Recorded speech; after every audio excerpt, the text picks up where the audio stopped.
रसखान, ये जो पिक्चर आप देख रहे हैं ये किनका पिक्चर है? रसखान का। हम इसी के बारे में जानेंगे और इसके बारे में हम इसमें डिटेल से पढ़ेंगे ताकि इसका जो ऑब्जेक्टिव हो अच्छे से तैयारी हो जाए। इसलिए हम इसके एक एक लाइन को अच्छे से याद करते हुए, समझते हुए और पढ़ते हुए चलेंगे। रसखान, तो इसमें सबसे पहला लाइन है, रसखान के जीवन के संबंध में सही सूचनाएं प्राप्त नहीं होती, परंतु इनके ग्रंथ प्रेम वाटिका में यह संकेत मिलता है कि ये दिल्ली के पठान राजवंश में उत्पन्न हुए थे और इनका रचना काल जहांगीर का रचना काल था, जहांगीर का राज्यकाल था। इसके जीवन के संबंध में क्या है, सही जानकारी नहीं मिलती, परंतु इनके जो लिखा हुआ ग्रंथ है कौन सी, प्रेम वाटिका, जो 1610 ईस्वी में लिखा गया है, उसी में यह संकेत मिलता है कि ये जो है ना दिल्ली के पठान राजवंश में उत्पन्न हुए थे। दिल्ली के जो पठान राजवंश है उसमें जन्म लिए थे और इनका रचना काल में, यानी ये जब साहित्य की रचना कर रहे थे, कहानी, गीत, ये सब, तो जहांगीर का राज्यकाल था। जिस समय जहांगीर का शासन था, राज्य था, उसी समय इन्होंने लिखा। जब दिल्ली पर मुगलों का आधिपत्य हुआ और पठान वंश पराजित हुआ, तब ये दिल्ली से भाग खड़े हुए और ब्रजभूमि में आकर कृष्ण भक्ति में तल्लीन हो गए।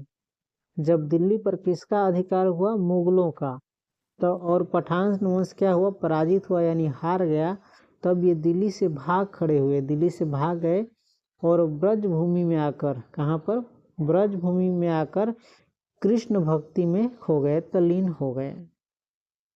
ब्रजभूमि कृष्ण की जन्मभूमि है। इनकी रचना से पता चलता है कि वैष्णव धर्म के बड़े गहन संस्कार इनमें थे। इनकी जो रचना है, इनकी जो कृति है, उनसे पता चलता है कि इनमें क्या था, वैष्णव धर्म का बड़े गहन संस्कार था इसमें। यह भी अनुमान किया जाता है कि ये पहले रसिक प्रेमी रहे होंगे, बाद में अलौकिक प्रेम की ओर आकृष्ट होकर भक्त हो गए। अनुमान लगाया जाता है कि ये पहले भौतिक दुनिया के प्रेमी रहे होंगे, बाद में न अलौकिक प्रेम, यानी भगवान को, आध्यात्मिक एक प्रकार से समझिए, उस अलौकिक प्रेम की ओर आकृष्ट होकर के क्या हो गए, ये भक्त हो गए। 252 वैष्णवन की वार्ता से यह पता चलता है कि गोस्वामी विठलनाथ ने इन्हें पुष्टि मार्ग में दीक्षा दी। परीक्षा में पूछ सकता है कि रसखान को पुष्टि मार्ग में दीक्षा किसने दी, तो गोस्वामी विठलनाथ। इनके दो ग्रंथ मिलते हैं, एक है प्रेम वाटिका और दूसरा है सुजान रसखान। इनके दो ग्रंथ मिलते हैं इनका लिखा हुआ, एक है प्रेम वाटिका और दूसरा है सुजान रसखान। प्रेम वाटिका में प्रेम निरूपण संबंधी रचनाएं हैं। प्रेम वाटिका में क्या है, प्रेम को प्रदर्शित करने वाला रचना है, और सुजान रसखान में कृष्ण की भक्ति संबंधी रचनाएं। सुजान रसखान में कृष्ण की भक्ति संबंधी क्या है, रचना है, यानी काव्य है।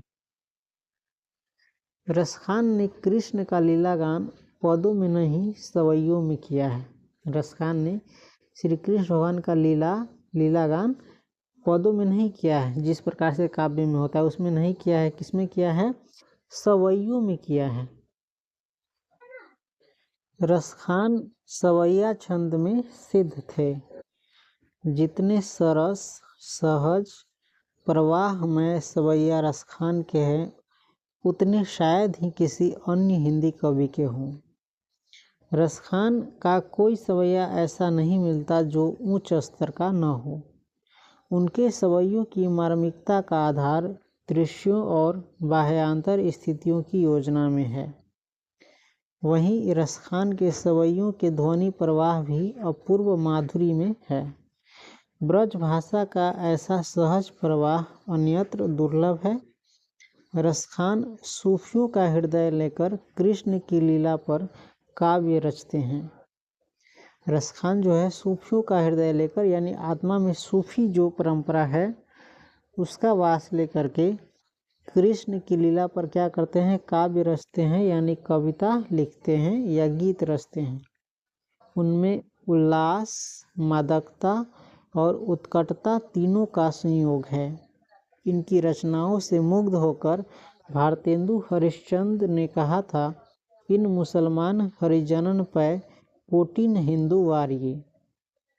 यानी इनकी जो काव्य है, इनका जो गीत लिखा है, उनसे मुग्ध होकर के भारतेंदु हरिश्चंद्र ने क्या कहा था, इन मुसलमान हरिजनन पर। रसखान क्या थे, मुस्लिम थे। इस मुस्लिम हरिजन यानी भगवान के भक्त पर लाखों कोटिन यानी करोड़ों हिंदू भी वारिये तो क्या है, कम है। संप्रदाय मुक्त यानी संप्रदाय मुक्त कृष्ण भक्त कवि रसखान हिंदी के लोकप्रिय जातीय कवि है। संप्रदाय मुक्त यानी ये हिंदू मुस्लिम इससे मुक्त होकर के कृष्ण भक्त, ये क्या थे, कृष्ण भक्त थे।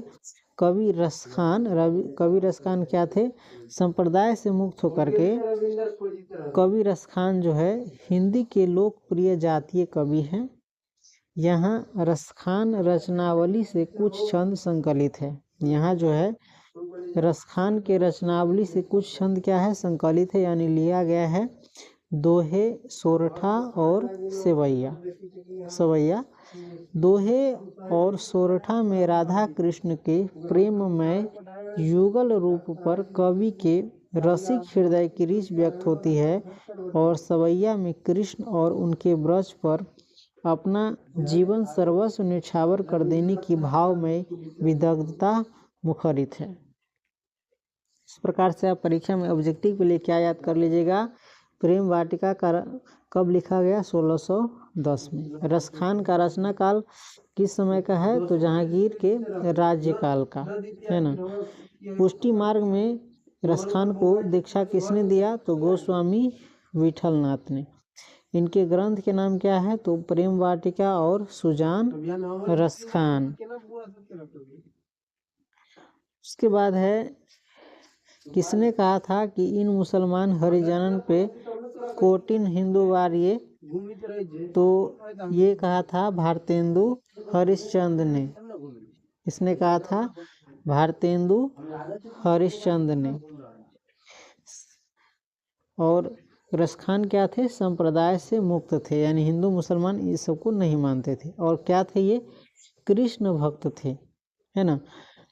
और यहाँ रसखान रचनावली से कुछ छंद क्या है, संकलित है, यानी ये जो पद है कौन सी, प्रेम यानी श्री राधिका और करील के कुंचन उपवन वारव, ये किनसे संकलित है, तो कुछ दोहे, सोरठा और सवैया से। तो इस प्रकार अपने रसखान के पाठ जो है प्रेम यानी श्री राधिका, इस पाठ में लेखक रसखान के बारे में अपनी डिटेल से जाना। अगर आप इसको याद रखते हैं तो परीक्षा में ऑब्जेक्टिव में आपको ये काफ़ी मदद करेगी।